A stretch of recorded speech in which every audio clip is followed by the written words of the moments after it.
Just look directly into the lens. Works.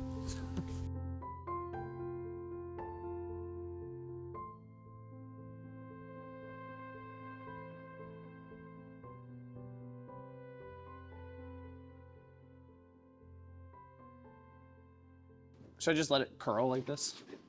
See if you can tape it to the... I got into filmmaking when I was like young. Like I'd make like little videos like on like our family's laptop that we had and just use iMovie, just like using built-in webcam on the laptop, and would shoot it that way. And then through high school, I shot like a lot of like music videos for bands around town. And would just do funny skits on YouTube. And then from there, like in college, like I kept doing it just like for fun, and would pick up more and more clients, just like offering video and photo, you know, in exchange for like coffee or something. And then I really got into filmmaking, like when the filmmaking YouTube scene popped up. And like I saw people like Peter McKinnon, Casey Neistat. I'm like, yo, these guys are sick. Like I would love to do what they do one day. And then I learned about cinematography and kind of just started steamrolling into that. And now we shoot every day. Yeah.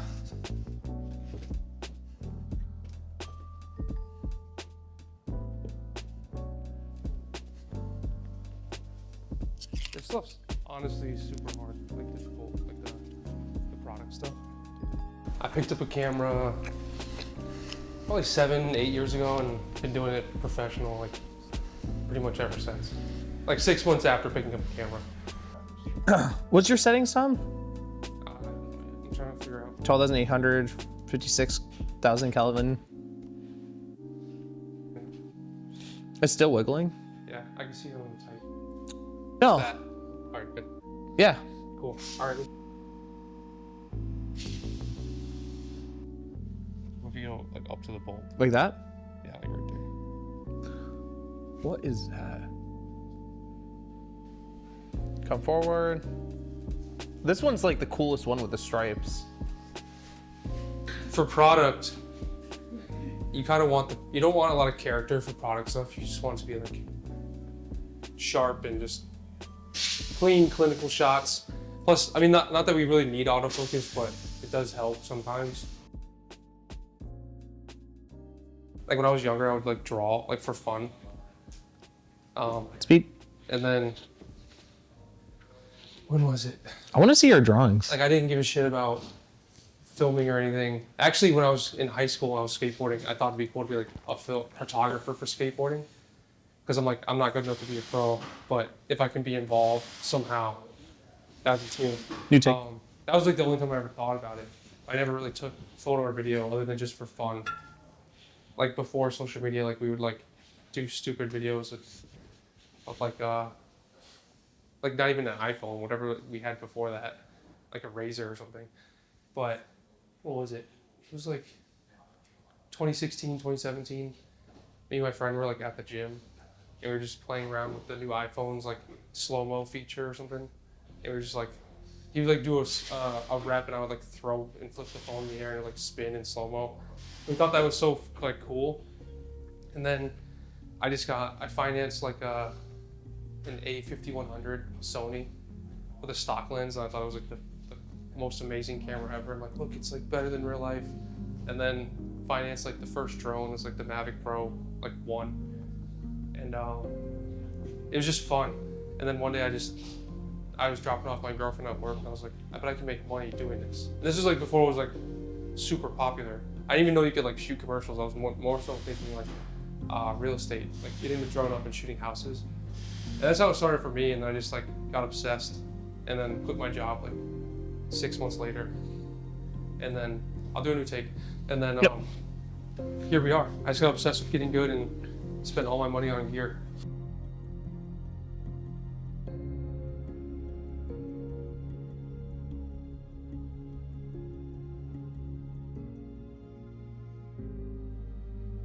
If you have a solid 24-70, like I would look at getting some Irix lenses. They're the best, you know, fast aperture cinema lens. It's an easy platform to use.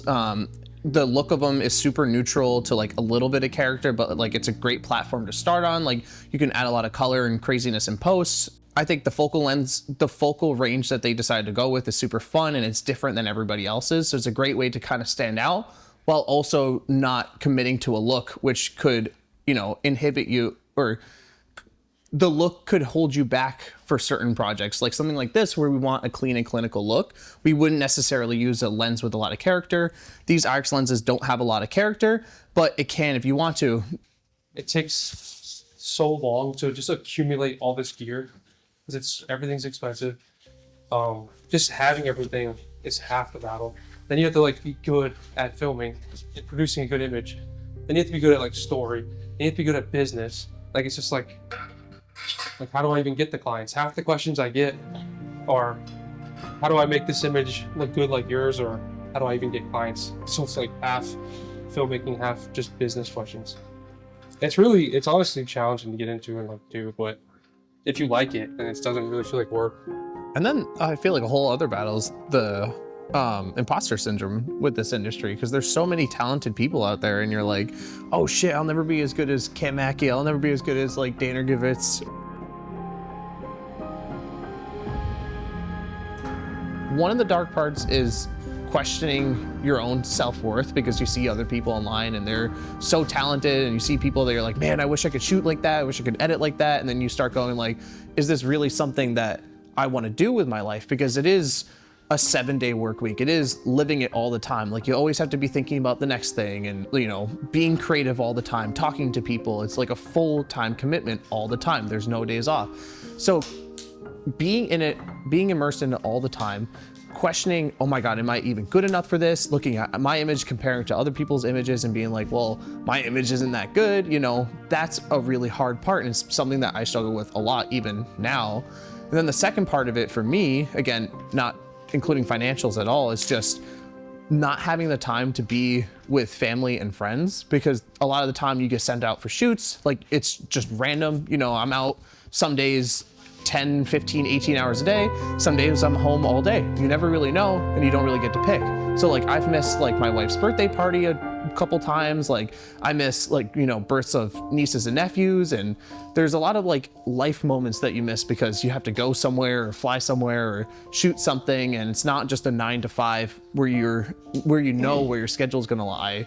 So for me, like, again, the self-worth thing and then the timing of everything and having to be immersed in the world of filmmaking is tough. Advice that I'd give to like my younger self or someone else just getting into the game is just pick up a camera, pick up your phone and just shoot something. Like the best way that I learned, like I didn't go to film school, I used YouTube and just tried making fun videos with my friends. Like I made a lot of YouTube videos growing up. I made a lot of bad videos for clients when I was starting out, and like even some back videos now, but I'm just constantly learning, constantly just shooting things for fun, for free, just connecting with people and having a good time. And I think the best advice is just say yes. Just say yes to go out and set, say yes to film a project, just go out and try something. Definitely keep shooting. If you see in my Instagram bio, it says keep your sword sharp. Because you don't ever want to go to a shoot with a dull sword. You don't want to go to battle with a dull sword. So you gotta like, just keep it sharp. You gotta shoot all the time. Never stop learning. Like don't get stuck in any ways. I've had my gimbal only, handheld only era, or primes only. Like you just try everything out and just know that everything is useful for something. Like just use the right tool for the right job and just never stop learning.